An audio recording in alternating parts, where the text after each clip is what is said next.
Cuarto y último bloque de la noche de hoy. Estamos nuevamente con el doctor Aurelio Chamorro, jefe de cirugía del Hospital de Caravaca, con el que estamos hablando acerca de la educación, pero estamos hablando acerca de su perspectiva, de la perspectiva cristiana, de la perspectiva que en Occidente, por sobre todas las cosas, evidentemente todos los cristianos tenemos de lo que debe ser la educación, un desafío de nuestro tiempo, ayudar a quien queremos situarlo en la realidad, a realizarse como ser humano, porque educar exige adquirir clara conciencia de quiénes somos, del sentido de nuestra vida.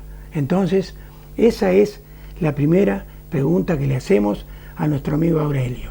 ¿Qué le parece entonces?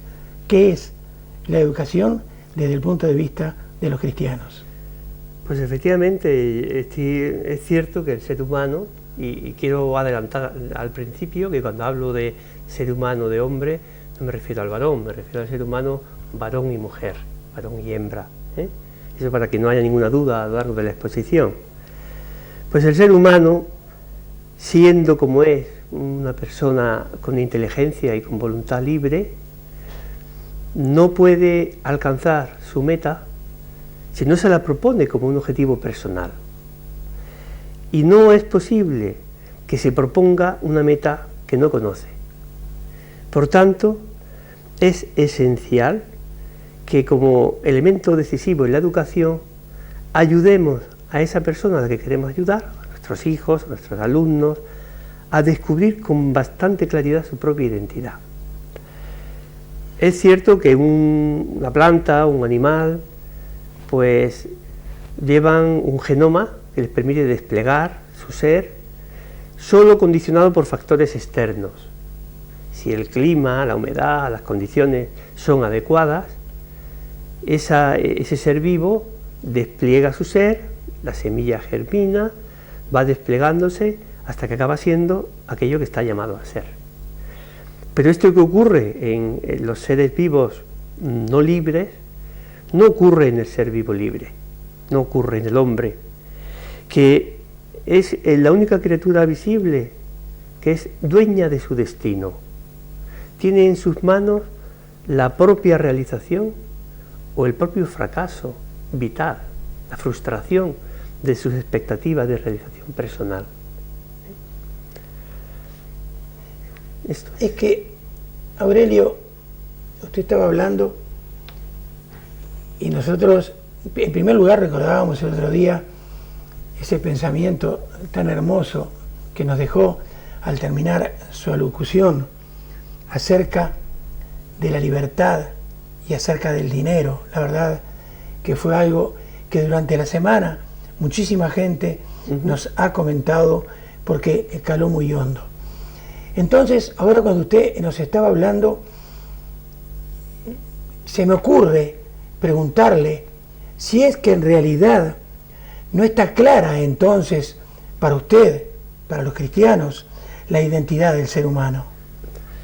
Bueno, si se pregunta en general si hay consenso a lo largo de la historia acerca de quién es el ser humano, habría que decir que no. Verdaderamente es cierto que la familia humana ha ido progresando en el conocimiento, en la ciencia, en la tecnología, en un progreso lineal que ha permitido llegar a unos niveles de desarrollo científico verdaderamente increíbles. Y sin embargo, ese desarrollo deslumbrante parece que choca con lo que realmente se da en la historia de la concepción que hay sobre el ser humano. Hubo un cirujano a principios del siglo XX, las primeras décadas, que se llamaba Alexis Carrel, que trabajaba mucho en el tema de la cirugía vascular, y un hombre descubrió en un momento dado su fe y escribió un libro verdaderamente interesante que tituló El hombre ese desconocido. Y realmente cuando uno investiga en el pasado acerca de qué se ha entendido, quién es el ser humano, para distintas corrientes de pensamiento, pues uno se encuentra sorprendido no solo por la diversidad de concepciones, sino por la contraposición de las ideas fundamentales que ellos proponen. Pues quería hacer un breve recuerdo de algunas de las más significativas. Por ejemplo, después de la Revolución Francesa se instaura un poco el materialismo, que propone la materia como el punto de partida de la evolución que da lugar al ser. Por tanto, para el materialismo, el ser humano sería solamente una materia muy evolucionada, muy complicada, pero una materia. Por otro lado, el idealismo, que se desarrolló principalmente en siglos XVIII y XIX, entiende que lo importante es el espíritu, que el espíritu engendra la materia y que en un momento dado, digamos, esa materia se consolida en el ser humano, que llega a tomar conciencia de su propia identidad. O sea que aquí el punto de partida sería el espíritu, mientras que en el materialismo el punto de partida sería la materia. Hay una opinión pues, que realmente ha pesado mucho en la historia, y es la opinión de la imagen sociológica del hombre, quizás materializada en el comunismo, para el cual el ser humano como individuo no tiene valor. Es solo como un órgano o como un miembro de la sociedad, que es la que da sentido a su existencia. Por tanto, subordinan cualquier actuación del individuo a la sociedad. Es una especie de anulación de la individualidad. El individuo de por sí no es nada. Lo real es la sociedad. Esa es la opinión. Por otro lado está el individualismo, que piensa que precisamente lo que importa es el individuo, como sujeto de conciencia y dignidad, como responsable de sus actos. Y si se juntan demasiados individuos, eso ya se convierte en una masa, que es un objeto. O sea que para el individualismo lo que cuenta es el individuo, solo. Tenemos también el determinismo. El determinismo nos dice que todo lo que sucede, sucede por necesidad, es inevitable, y que por tanto la libertad es una ilusión, todo está condicionado. Por el contrario, el existencialismo reafirma la libertad radical del ser humano. O sea, nada determina la vida del ser humano que se haya arrojado al vacío y teniendo que decidir en cada instante lo que hacer con su vida, con una libertad soberana, de forma que así se convierte en el sentido de su misma vida. El ser humano de algún modo se edifica a sí mismo, se da sentido a su vida con las decisiones continuas en uso de su libertad radical. Realmente, como puedes ver, hay tal contraposición de opiniones acerca del hombre que nos planteamos un problema decisivo. ¿Cómo podríamos explicar tanta confusión? ¿Cómo explicar tanta confusión? Nosotros ignoramos quiénes somos si desconocemos lo que estamos llamados a ser. Pues es lo que comentábamos antes. Una semilla, si nosotros no sabemos a qué va a dar lugar, pues realmente no sabemos casi nada de ella. Si sabemos que va a llegar a ser un árbol, pues eso, un naranjo, pues entonces efectivamente sabemos de ella. Con el ser humano pasa igual. Solo cuando conocemos el sentido de nuestra vida, nuestro origen y nuestro sentido, entonces conocemos nuestra identidad. Ahora, Aurelio, otra vez yo lo escuchaba y pensaba, es muy difícil, pero muy difícil en todos los sentidos, ser objetivo. Entonces, ¿hay un modo, hay alguna forma segura de saber quiénes somos sin subjetivismo, de saber diagnosticar entonces nuestra propia identidad? Pues evidentemente es una buena pregunta, una pregunta decisiva, puesto que el ser humano busca seguridad, pero muchas veces se encuentra en una situación complicada. Hay básicamente tres formas de acceder al conocimiento, de enfocar cuál es el ser humano. Una primera forma sería la que desgraciadamente cunde más, y es la visión miope, la visión de quien usa una razón condicionada por una voluntad egoísta, tirana, que condiciona el pensamiento, y según este planteamiento el ser humano pues es un animal especial, que se coloca en la escala superior, pero en que no se distingue demasiado del resto. Es una visión materialista, hedonista, que ve en el hombre solamente su fase de vida en el tiempo y que por tanto no es capaz de saber mirar después del tiempo. Hay una segunda manera de enfocar al ser humano, y es con una razón que respeta la verdad. Una razón que sabe leer las huellas que el Creador ha dejado en la creación, el libro de la creación, y en esa huella va descubriendo al Creador y se va descubriendo a sí mismo, encuentra su lugar en la creación. Desde ese punto de vista, el ser humano descubre que es una criatura y que por tanto no se ha dado él mismo la vida, que es dependiente y que tiene una relación una relación con su dueño. Sabes que la palabra Señor equivale a dueño, dominus en latín es Señor. Claro, esa conciencia de criatura dependiente y por tanto sometida a su dueño ya es un paso en el diagnóstico de nuestra identidad. Pero para contestar específicamente a tu pregunta, realmente hay un modo objetivo para saber quiénes somos.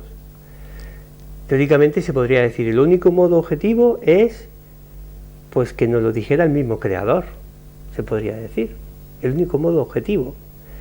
De hecho, en la antigüedad, Dios desveló, en el Antiguo Testamento, que el ser humano había sido creado como imagen y semejanza suya, como para hacer sus veces en la creación, para mantener con él una relación tan estrecha en el cuidado de la creación, que le sirviera de ocasión, de mérito, para luego compartir, disfrutar de la misma felicidad de Dios. La muerte no estaba prevista en el plan original. Claro, cuando el ser humano rechaza esa dependencia de Dios y elige realizarse a espaldas de Dios, como si no necesitara, por aquella tentación tremenda, seréis como dioses, no tenéis por qué depender de nadie, vosotros podéis establecer lo que está bien y lo que está mal, sois propietarios exclusivos de vuestra vida, no tenéis que depender ni rendir cuentas a nadie. Pero claro, precisamente al rechazar a Dios, el hombre queda sin sentido, como un absurdo. A mí me gusta hacerme la idea de lo que ocurre, pues si viésemos una sombra moverse sola. Claro, cuando un objeto da sombra, en la medida en que conocemos el objeto, reconocemos la sombra. Si nosotros no supiéramos nada del objeto, la sombra nos resultaría incoherente. A mí me recuerda esto a un test que hay en medicina, en psiquiatría, que se llama el test de Rorschach, que es un test de proyección de la personalidad. Pues uno crea de una forma completamente casual una imagen, una mancha de tinta que uno dobla en un papel y la muestra, y cada uno proyecta en esa imagen que no tiene sentido, pues lo que prácticamente tiene dentro. Y uno se fija en un detalle, otros se fijan en el conjunto. Algo parecido pasa cuando si intentamos descubrir al hombre sin conocer, digamos, a su original, sin conocer a Dios. Es decir, la conclusión podría ser: no es posible conocer al ser humano, que ha sido creado como una réplica de Dios, sin conocer a Dios. Pero, Aurelio, entonces, ¿usted qué le dice a todos aquellos que nos están viendo y escuchando y que dicen que Dios no está al alcance de nuestros sentidos, que no es visible? Entonces, ¿usted qué le responde? Pues evidentemente, es cierto que no solo nuestros sentidos, sino nuestra inteligencia es incapaz de penetrar en el misterio profundo de Dios. Lo que no quiere decir que no podamos conocer muchas cosas de Dios. Yo entiendo que hoy día quizá hay muchas personas que renuncian al esfuerzo de intentar conocer a Dios con su inteligencia, pensando en que es imposible. Pero es cierto que Dios es trascendente y como tal está pues muy lejos de nuestra capacidad intelectual. Pero al mismo tiempo Él ha dejado sus huellas, de forma que a través de las huellas suyas podemos ir descubriendo cómo es.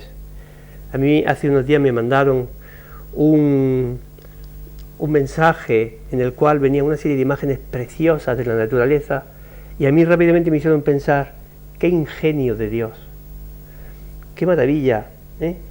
El colorido, las formas, la manera de resolver los problemas. Eran imágenes de animales exóticos, muchas cosas.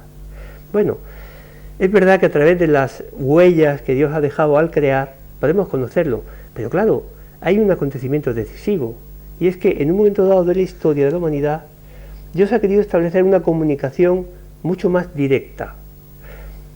Se ha hecho visible, y se ha hecho visible nada más y nada menos que asumiendo nuestra propia condición humana.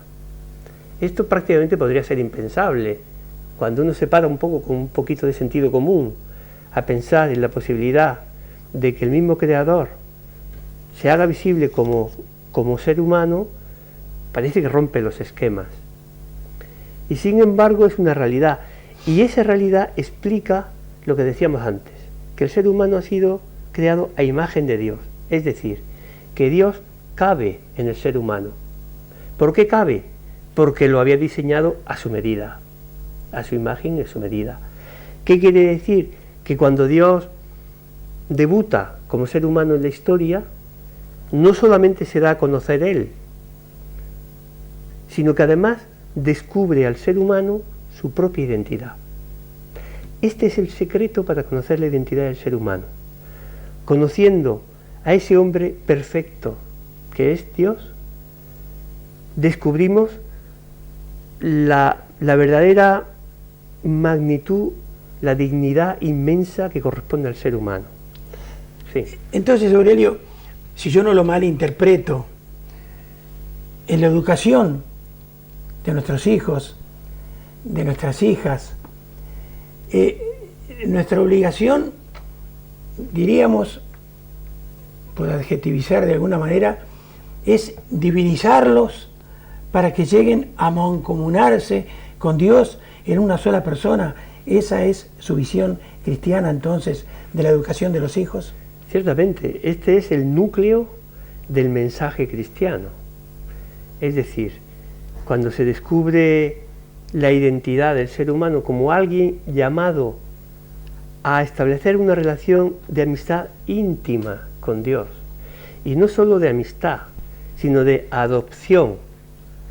Cuando los seres humanos adoptamos, efectivamente, pues damos a las personas que acogemos en nuestra familia un apellido, unos cuidados, pero cuando Dios adopta, se da a Él mismo.